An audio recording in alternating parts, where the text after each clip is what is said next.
Welcome to When Learning is Trauma, and we welcome Alex and Lisa. But I wanted to start by reading something that Alex had sent me, written when he was 8 or 9, and he titled it Birdie the Bird. Here we go again. All I remember was what I'd been told.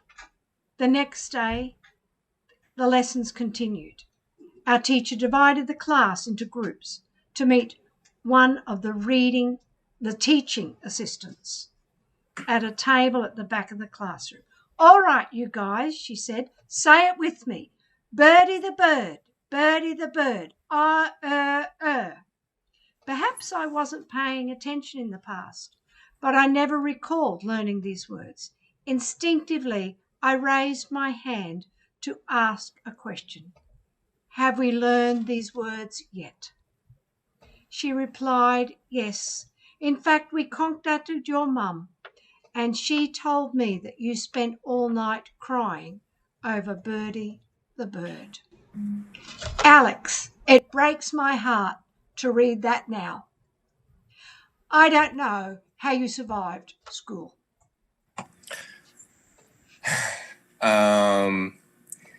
It was probably the hardest when I was that age because that was before I considered myself what I call a person yet. And, these things were already happening to me. That occurred in, I grew up in a town called Wayland. It was in Massachusetts. It was near Boston.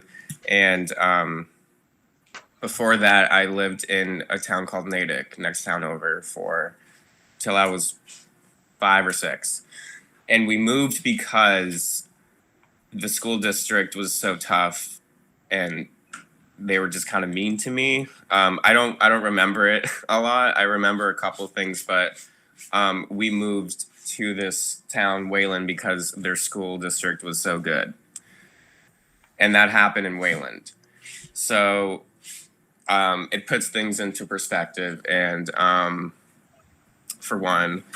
And, I don't really know how I survived it during that time. I did. Obviously, I'm still here. But I just remember freezing and not knowing what to say and just being helpless. I didn't have words for, any of the things that were happening. And that kind of stuff continued in middle school, high school, once I got older, once I, had a voice, I was able to deal with it in different ways. But at that age, it almost felt as though it didn't even happen. When I think about it, I sometimes question, did that even happen? Because it's so unbelievable. And I remember turning bright red and looking at the people in the table, my peers, and it haunts me. Whenever I see a blue bird or a toucan, I think of Birdie the bird, because I think that was the mascot. So it was tough back then. I don't really know how I dealt with it. I mean, I just had to. I had to go to school every day. I had to go home every day with my parents and do the homework and apparently cry. Yeah. I don't remember doing that to this day, but I guess I did. Alex, I think what happened is you've actually blocked it out. That's what I believe too sometimes.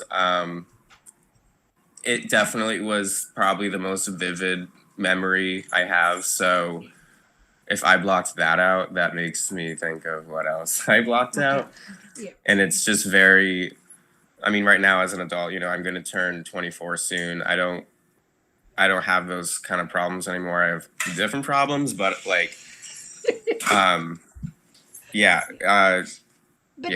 But you said it. You said it then. I didn't have words to say. I didn't know what to say to the teacher, and I can relate to this. When something goes wrong, all you know is you didn't get it. Right. And I don't recall being rude or anything. I was have we learned this? I don't remember. I have ADHD, so that would make sense. And then that was the response I got. So it's just shocking. It's just so weird. It's so weird to describe. So I wrote it down. Well, it gets me on a number of levels, but then it's also you're going to a TA. You're not going to a reading specialist. You're going to the one with the least knowledge. And she's told, just do this, which is even... It's traumatic. Traumatic is probably the best word. Which is why we've got the series When Learning is Trauma, because things like this happen to children and it leaves a mark and an impression at a very young age. That's what strikes me, that you said in elementary school you were aware that, you weren't really getting some of the material, and that you said you were worried about getting to the next level.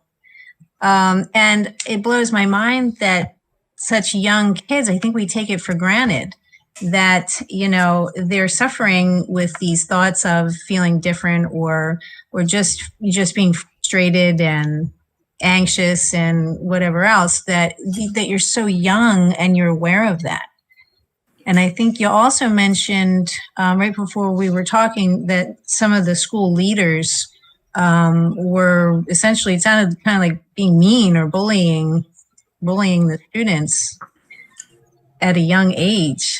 Can you tell us a little bit more about what there were instances where, especially in that third grade class, we had two teachers, Miss Milkwood and Miss Olivier. I don't know if I should have said that, but whatever. They would just... I remember they would lose their temper sometimes and just kind of get frustrated and treat our class as if we were her children that she was yelling at, rather than, an educator who was supposed to lead us and discipline us the right way and things like that. And of course, that wasn't the only year that I was struggling with teachers like that.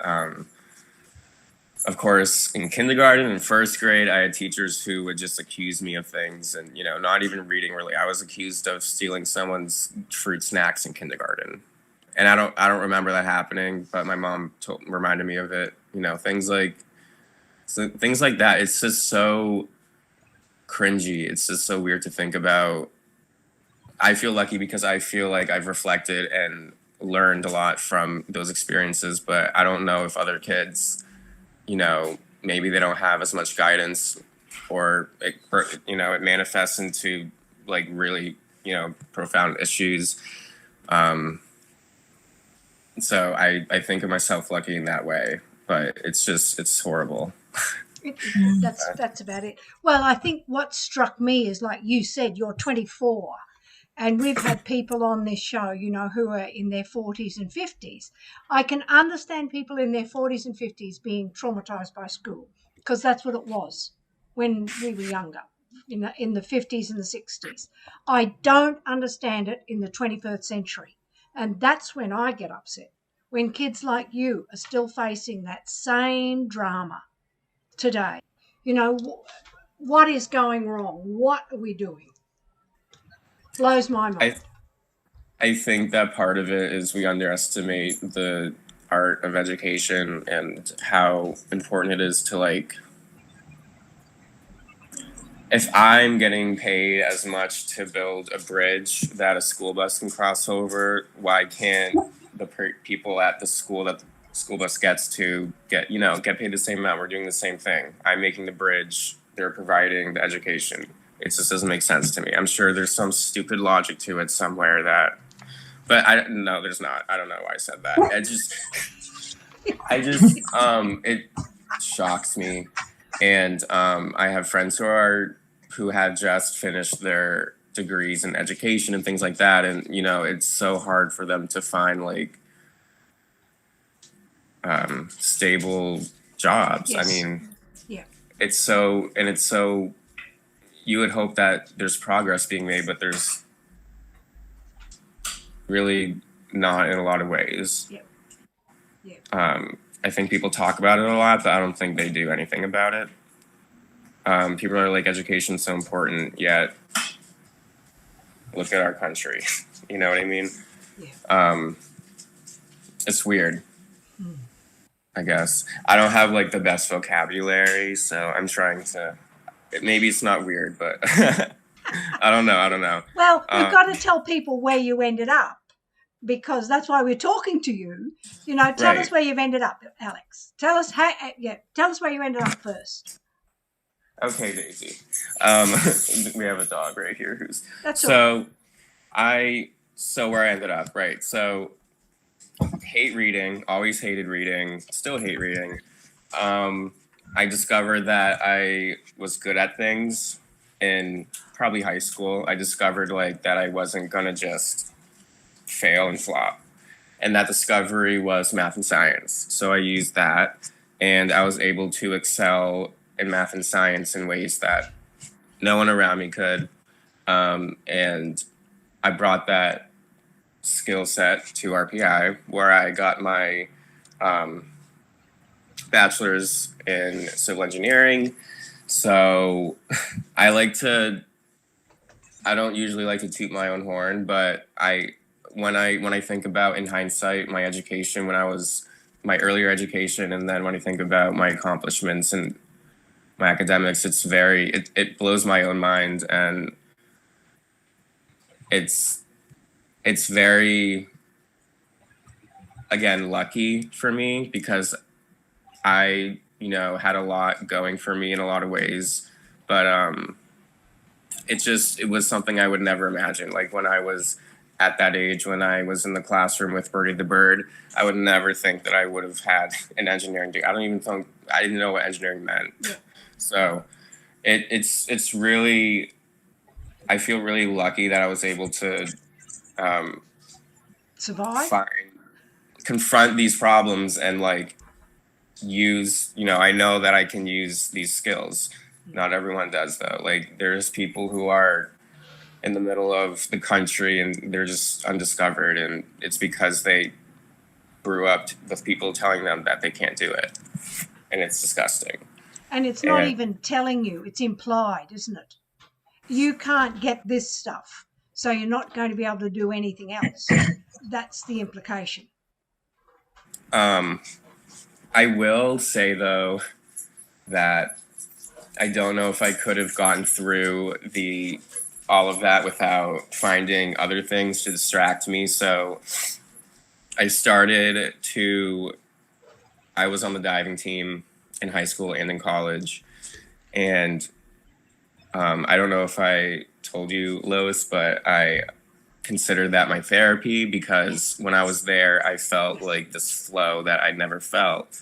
And I use that, if I was having a horrible day, whatever. It was something that nothing else fed me like that. Yeah. And you can see that it's true, because I went to RPI 4 years, took a year off, and dove all 4 years. However, when I came back my senior year, my coach didn't want me to dive the first semester. She thought I needed to catch up on academics, and it ended up being the worst semester of my life. I got D's. Never happened before. Next semester, joined the team, straight A's. Never happened before. It's really important that kids know that they need to use what they have, and it's going to save them. It saved me. So it's finding a strength. It's finding a strength. Right. And you're right. You do need it. You do need something that you can say, I can do this. And it was the first time that I actually, like I said before, like I, for the first time, felt like I wasn't the worst in the room. Yeah. And I'm good at something. And that never happened to me before. People say all the time, like, oh, trust yourself, like follow your dreams, but you don't really feel it until it happens. Yeah. And you need, it's sad when it doesn't happen, I think. Yeah. But you've done a few things that have been really good. One is to find your strength, and then writing down these memories actually is shifting them from a memory that's got, this thing that you can't even deal with, to putting it into words. And that shifts, according to the psychologist, that shifts where that memory is stored. So now you can say, yes, this did happen, and you're acknowledging it. And so that's the second thing that you've done that's been really good, that has helped you, writing down your memories. It doesn't matter how it's written. Its fact is you're writing it down and acknowledging this is what went on. Absolutely. And it's such an important tool, which is ironic because I hate reading and writing. But when I think about writing, I don't know if anyone knows the movie Precious, but it's about this girl living in Harlem, and she has probably the worst life you could ever imagine. And in my opinion, the message of the story is everything starts with education, and one of the themes is like writing everything down. So there's a scene where Precious was diagnosed with HIV, and then she had to go to class and write in her journal, and all she wrote was "Why me?" And her teacher is, everyone's breaking, the teacher's breaking down, and so is Precious, and she's like, just write, it doesn't matter if you spell it wrong, doesn't matter if it's grammatically incorrect, just write. And yeah, I would highly recommend that movie. It's very hard to watch, but I think the message about how important education is so, it's so well done. It hasn't been, in my opinion, better in any other Hollywood film or any book or anything. I don't read books, but yeah, I would recommend it because the education theme is so strong. Have you got a question, Lisa? Well, I was just wondering if we could take it back to middle school just for a quick second, because I'm really wondering, how did you make it through that? Because you mentioned that when you were in high school is when you found your skill of, or your passion or your talent of diving. But what happened before that? How did you get through that? So I think that once I got to middle school, I was, it's very personal because I think I just had like a confidence level that allowed me to get through it. I like to think that I go into fight or flight. It's like a survival skill, I call it. Like I'm so anxious about going into 7th grade because there's going to be so much work. But when I'm in there, I'm just like, it's like a switch that turns on I didn't know I had. And again, I'm lucky because I was able to use that. But that's definitely how I got through, I would say, between me becoming like a fully realized, I guess, adolescent and when I was completely helpless, asking my parents for rides and play dates. So it's just my instincts, like, because I couldn't rely on anything else. I didn't have anything else. I didn't have any activities. I had friends, but I didn't have like anything. I wasn't fully realized. I just was dealing with it. So I had to deal with it. And I'm so lucky that I had the support I had. I had very loving parents, and it was really easy to get through it with that. They've given me everything, and they moved towns because the education was so bad. So obviously they were doing something right. Without that, I don't know how it would have gone. I usually try not to think about that because it just doesn't end well. But it's a switch. For me, it was a switch because I couldn't use anything else. There was no one else other than like my parents that loved me, which is a pretty big thing. Very important, but I kind of taught myself to do that, I guess. Well, Alex, did you feel, go ahead. Did you feel like your parents understood you? Like understood how you learned or the struggles you had?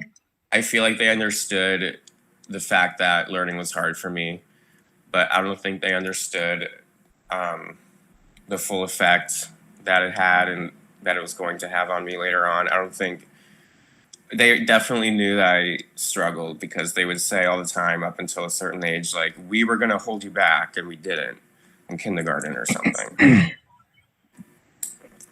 and hearing that is just very discouraging when, it's just, but they approached it, but they sometimes approached it with frustration because they couldn't get in my head. They didn't know they didn't know why I would throw tantrums at night doing my homework. And then they got upset and they, try to hire tutors. They try to medicate me. They're doing everything that they think they know that they're doing their best. And I was lucky for that. But they were never able to feel the pain. Yeah. Because you seem like a really chill guy. So I'm just wondering, like, is that just how you are, or did you have those struggles? And you mentioned having some frustrations to the point where you're having, tantrums. So I think it's important for other people to understand that. I talk about my boys, and my middle son was having trouble in school, but I didn't realize why. Mm-hmm. And, we were pretty hard on him. Well, you just, you have to do it. And, he would get in trouble, and then emotions would escalate as opposed to really understanding what he was going through. Yeah. And I think it's really important for parents or anybody to understand a struggling student, maybe find out what they're going through. And I think it's overlooked a lot. What do you think? I don't know. Yeah, because when I think about because I had friends and stuff that also struggled sometimes, but they didn't have the support that I did, and, like with their parents. So I can't even imagine what it was like for them. But I mean, my dad, for example, struggled a lot in school.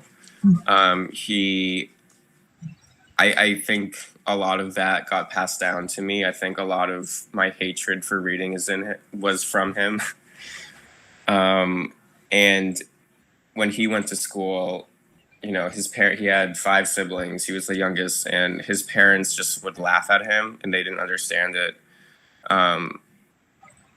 They would say, "Why are you so stupid?" Things like that. Yeah. I don't think he would be very happy if I was saying these things, but it's things that happen all the time. They're happening today. Like, I don't know how he got by, because you're asking me how I got by. I don't know how he got by. Yeah. I mean,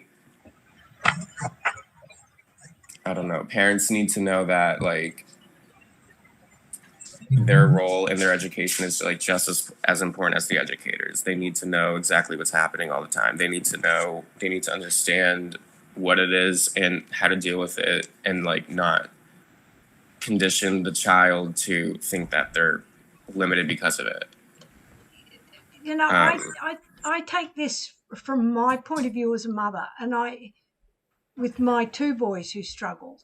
And one of the problems is no one can tell you what's going on with the child. All the school says he's not conforming or not learning. And they don't say we've got to change what we have to do to help them learn. And that's the struggle that I have.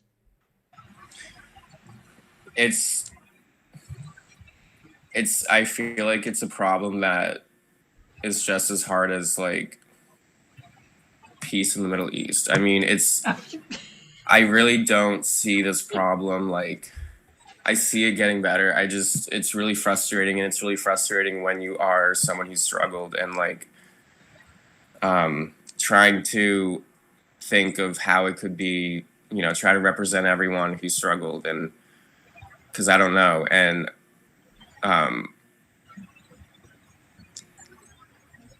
I don't like have, like, any technical, like, I'm not psychologically trained. I don't know. I don't have the answer. I just wish that the answer was there so that I didn't have such a rough or a great year. Yeah. I mean, I'm not responsible for the answer. That's not. Well, see, part of the problem is, to me, is that if you have cancer, if you have a cold, you go to a doctor, you go to the general practitioner, and they do whatever. If the cold does not get better, we don't send you to a nurse, we send you to a specialist. Right. And when we come to reading problems, we've got the general classroom teacher, and when the child doesn't get better, We send you to whom? Are they specialists? Are they knowledgeable? Or are we giving you the cheapest option, which is not even the nurse, is it?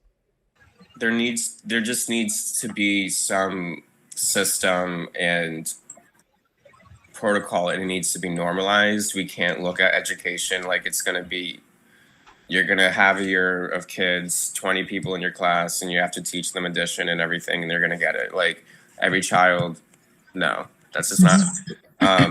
It's not that the teacher in the classroom needs to be trained in every single field of education that there ever is, necessarily, but there needs to be like a system and a standard for making sure everyone is getting the education they need. Yeah. I mean, when I was in like middle school, we had special ed, and it was called org skills, short for organization skills, and they just kind of like threw all the kids in org skills who had a learning disability. If there were sometimes some children received like specialized shadowers or whatever they're called, but other than that, it's just not understood, and it's not understood amongst educators, which is, it's just so weird. Yeah. It's so weird. You're right. It's not understood against educators. Yeah. That's a good. Chris Letchford has given us a comment. That's a good analogy. It's difficult to find the answer. As a student, what advice do you have for other students that are struggling? I would say that, first of all, if you have a learning disability or whatever's going on, it has nothing to do with how good you are at anything. It's just it's an irrelevant factor. It's like a BMI. I'm trying to think of some stupid thing, but like, don't connect them, because if you connect them, like, don't do it. Yeah. It's so liberating when you don't. It's so liberating when you know that you are not the worst in the room. So have that mindset, first of all. And then second of all, I would say just make sure you're advocating for yourself all the time, because it sucks when you have to always have to convince other people. And, I wouldn't have gotten through RPI without getting accommodations, for example, for my for my issues. So make sure you're just on top of it. Make sure you know what you have, and like how you can get by, how you can achieve what you want to achieve, because you can do it. But you might need extra time. You might need to, so just take care of yourself the way you would take care of your hygiene, because it's there. It's not going to go away. Yeah. I think that's where I would start.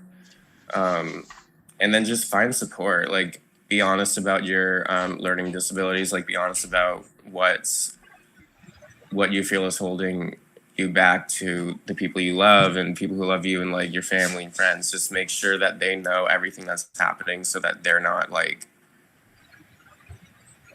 you just got to be free. You got to be free. You got to own it, look good, and run with it, because you can. You can't do that if you don't confront it, though. That's a good one. Do you use technology to help you do things, to read and to write today?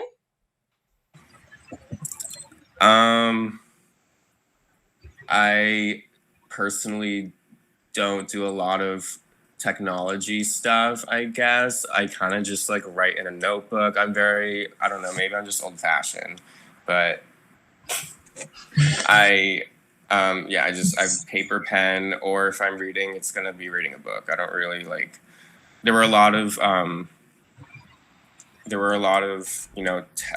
pieces of, or aids when I was in school, definitely, to cater to all types of learning styles. So there definitely are lots of stuff out there. There's, I think my mom has been convincing me to get a Kindle for years now. She's like, it's going to be so much better. You can just look at a screen. You love screens. I'm like, yeah, but I don't know. Anyway. That shift is interesting though, isn't it? even the shift from I do it this Yeah. way to that is because I use read please all the time. The only way I can write something and send it out effectively is if it's gone through read please. If I haven't put it through read please, there'll be a mistake in it. Okay. Like What is that? Oh, it just reads it back to you. Oh, okay. I've been looking for one of those actually. There's a lot. Yeah, there's things on. I think Microsoft now has a lot that just reads it for you. Mm-hmm. And I think like there's like apps. I need to look into that. Yeah, it all takes time to get to know, but it certainly makes the writing more normal. It Mm-hmm. stops errors because I Right. don't notice the difference between the word out and the word hour. Or stared or started for me. Yeah, that's right. We all have our ones, and I have Grammarly all the time. Grammarly is on. I pay for that one because that's really been good for me. Anyway, we have another question. What are your thoughts on post-school learning and learning disabilities, job training?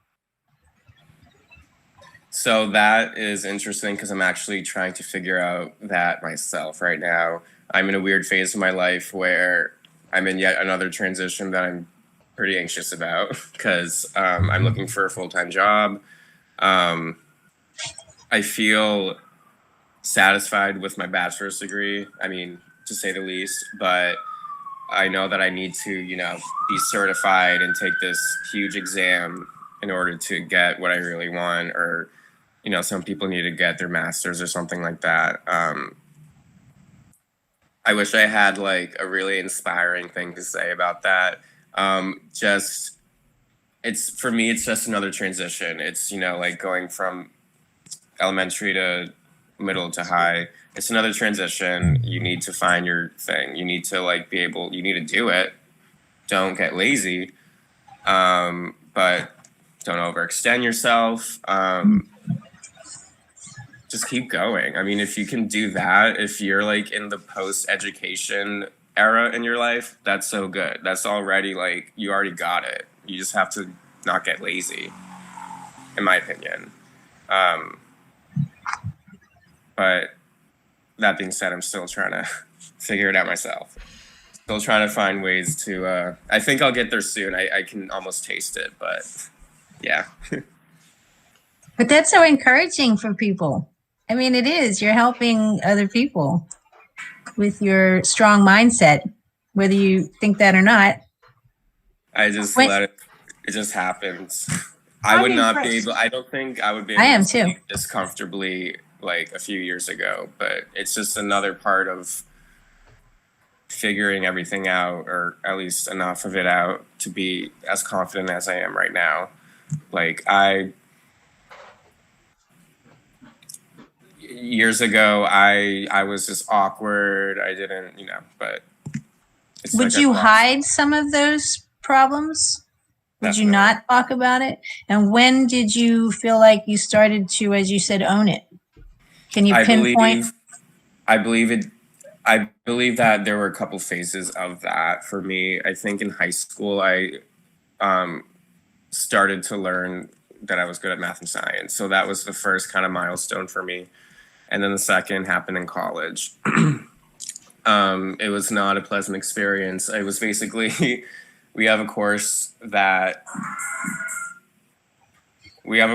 where you're supposed to work in groups of people and create like a product with the engineering process.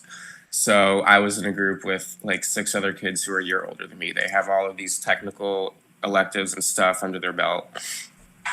And I had Physics 1 and Calculus 1 under my belt. So by the end of that experience, I think that was my best wake-up call. That was the first time I knew that I needed to take care of my stuff, my disabilities. I needed to be clear about it with my partners. I remember we had a meeting where we were talking about, okay, if anyone has anything that we should know about that in terms of, whatever, just say it, like learning disabilities, say it. I didn't say anything because I was like, oh, I don't need to. But, I mean, aside from that, my partners were just kind of mean to me, but Um, it was just, and I ended up doing the worst in that class in my group.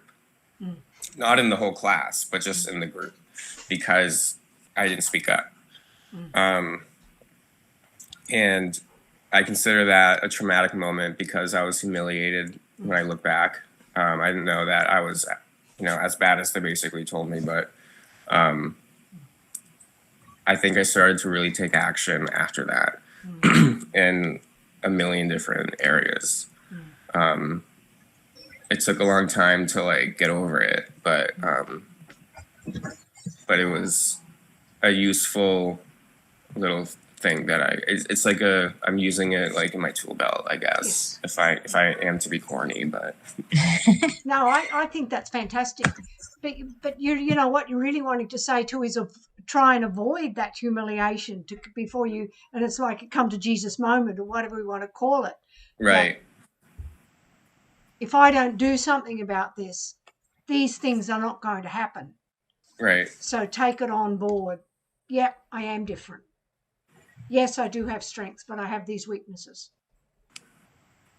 Right. I'm impressed. I'm so impressed with what you've done, what you've achieved, and that you can talk so well about what's happened and how to go through it.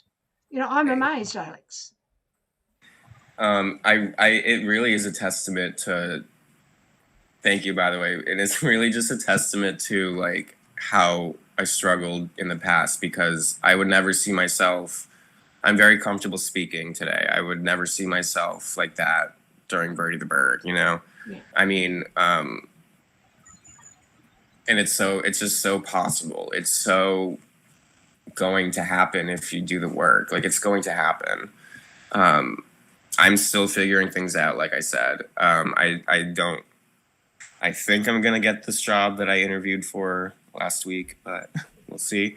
Yeah, I mean, like, just keep doing it. You already have it. If you have it. Everybody has it. You got to just discover it. You're never going to see like the top if you don't reach the bottom, I guess. It's almost like you have to trust your brain. I know, as ironic as that is, because I didn't know. Because it's a good one. Listen to that advice. Because it's a very good brain. And like I said, I definitely was able to get through it with diving. Yeah. I would not have survived that incident or whatever it was in college without diving. There's no way. There's no way. I think I would have transferred a long time ago. Yeah. Maybe after freshman year. It really did save me. So. Excellent. I love these stories, by the way. Oh, thank you. You've got so much to offer, Alex. So much to offer because you overcome so much. So it's build on your strength. Find a strength and build on your strength. Isn't it? Identify where your weaknesses are and your strengths and acknowledge them. Don't just pretend they don't exist. And then support yourself. That's what I've taken away from all that you've talked about today. I mean, I really am so impressed with all that you have done and achieved. And you're right, it's not over, but you're just going to keep going forward and keep doing it. Lisa, have you got anything else to add?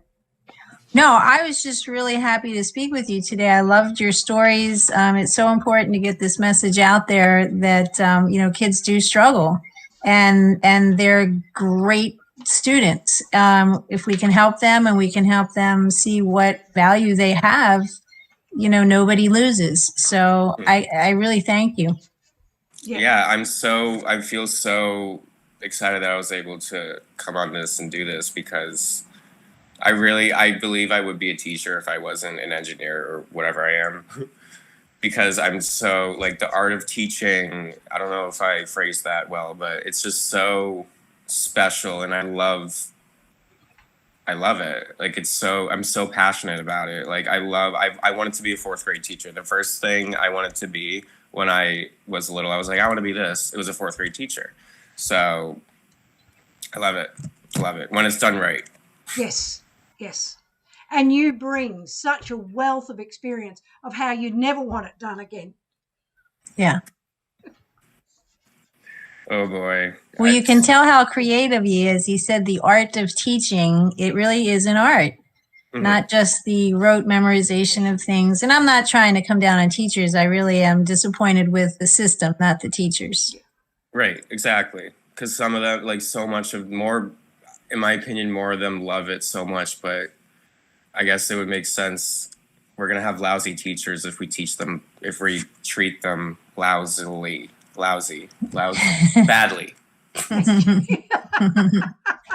Well done. See, you just gotta own it. Just gotta own it. You just do it, right? It works. It always works out, right? There you go. I won't say. I'm on my way to my second vaccine in about 5 or 10 minutes. So we've got to wrap up now. So thank you, Alex. Thank you. And where can people find you if they want to connect with you? Oh my God. I never got this before. I have an Instagram, Alex James. I don't really have anything else. Are you on Twitter? You can find me there. Sorry? Are you on Twitter or LinkedIn? I don't have a Twitter. I do have a LinkedIn. It's my name, Alex Chused, and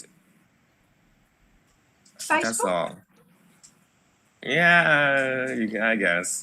You can do that. Younger generation doesn't do Facebook so much. You can say hi. That's the old heads. Lisa, where can we find you? Facebook. Just search my name and anything that pops up social media wise, it'll probably be me. We will let you go, Alex, and I'll finish up because you've got to go and get your thing. So thank you very much. And I've just got a few minutes to say, you can go now, you can leave. Smash the like and subscribe button. Hit the bell for notifications. Share the channel with friends and family and with dyslexia, because on my channel I read stories and poems and books and share some of my ideas. Find me on Twitter and Facebook and LinkedIn. My book is available on audiobook now as well. The book is Reversed a Memoir, where I tell the story of my child who outran his label and graduated with his PhD. Thank you. Next week we've got Elizabeth Takey from London, who began the website Inspired to Create A2I Dyslexia. Write it down. Write your diary. Write it down all the time. Just write. Yeah, because it really is a traumatic experience. Yes. And I loved his story, like the grit that he has to come through that and have that mindset is excellent. Anyway, well, we got to go, but I didn't say thank you for Chris and Isaac. I forgot that, because without them, this show would not go on. Believe me. And for all their work. Re-say this. Please share this channel with friends and family and with dyslexia so that we can grow the channel. If you had smash and hit the like and subscribe button. So do it again. Thank you. We'll see you next week.